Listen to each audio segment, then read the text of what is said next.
There was two kinds of slaves. There was the house Negro and the field Negro. The house Negro, they lived in the house with master.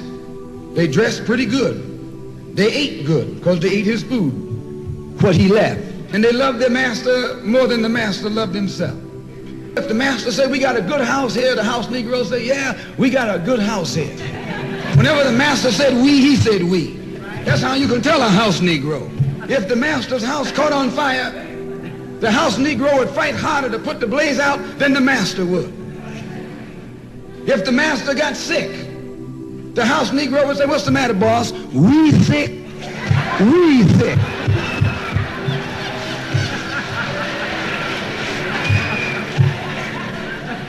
And if you came to the house Negro and said, let's run away, let's escape, let's separate, that house Negro would look at you and say, man, you crazy.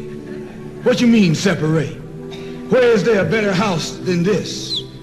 Where can I wear better clothes than this? Where can I eat better food than this? That was that house Negro. In those days, he was called a house nigger. And that's what we call him today, because we still got some house niggers running around here.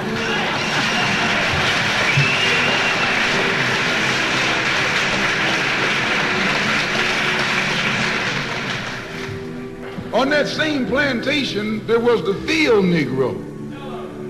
The field Negro, those were the masses. The Negro in the field caught hell. He ate leftovers. The field Negro was beaten from morning till night, and he hated his master.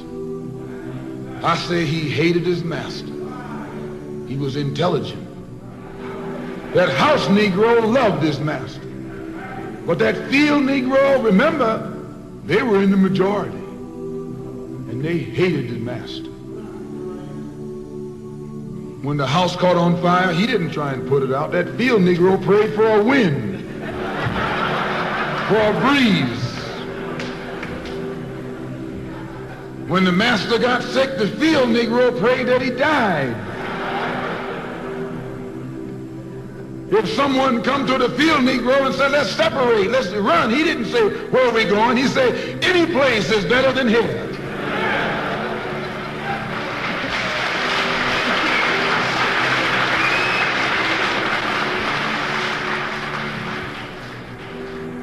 You got field Negroes in America today. I'm a field Negro. When they see this man's house on fire, you don't hear these little Negroes talking about our government is in trouble. They say the government is in trouble.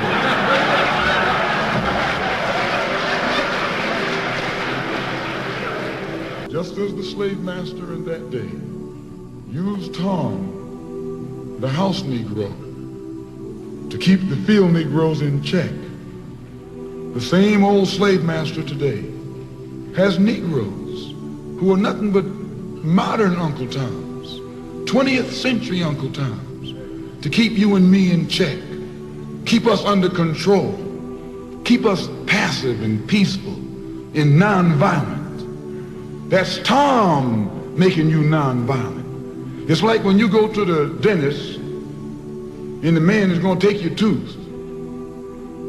You're going to fight him when he starts pulling. So they squirt some stuff in your jaw called Novocaine to make you think they're not doing anything to you. So you sit there, and because you got all that Novocaine in your jaw, you suffer peacefully.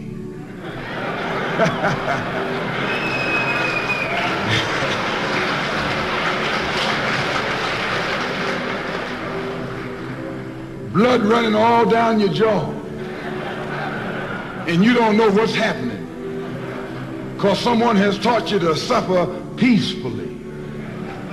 The white man do the same thing to you in the street. When he want to put knots on your head and take advantage of you and don't have to be afraid of you fighting back, to keep you from fighting back, he get these old religious Uncle Toms to teach you and me. They're just like Novocaine, suffer peacefully. Don't stop suffering, just suffer peacefully. As Reverend Cleave pointed out, let your blood flow in the streets. This is a shame. And you know he's a Christian preacher. If it's a shame to him, you know what it is to me.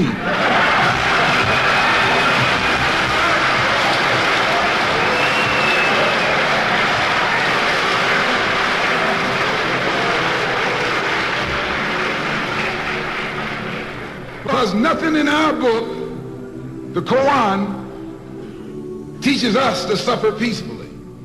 Our religion teaches us to be intelligent, be peaceful, obey the law, respect everyone. But if someone puts his hand on you, send him to the cemetery.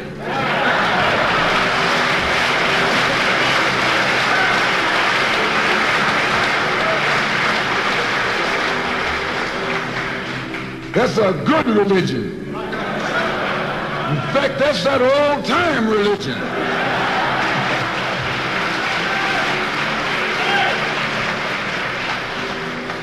An eye for an eye, and a tooth for a tooth, and a head for a head, and a life for a life. That's a good religion. And then anybody, no one resents that kind of religion being taught but a wolf who intends to make you his meal. This is the way it is with the white man in America.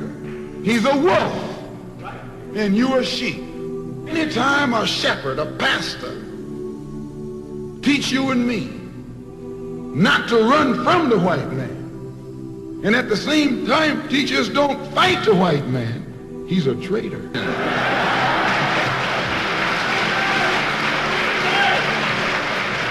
Don't lay down our life all by itself. No. Preserve your life. It's the best thing you got. And if you got to give it up, let it be even Stephen.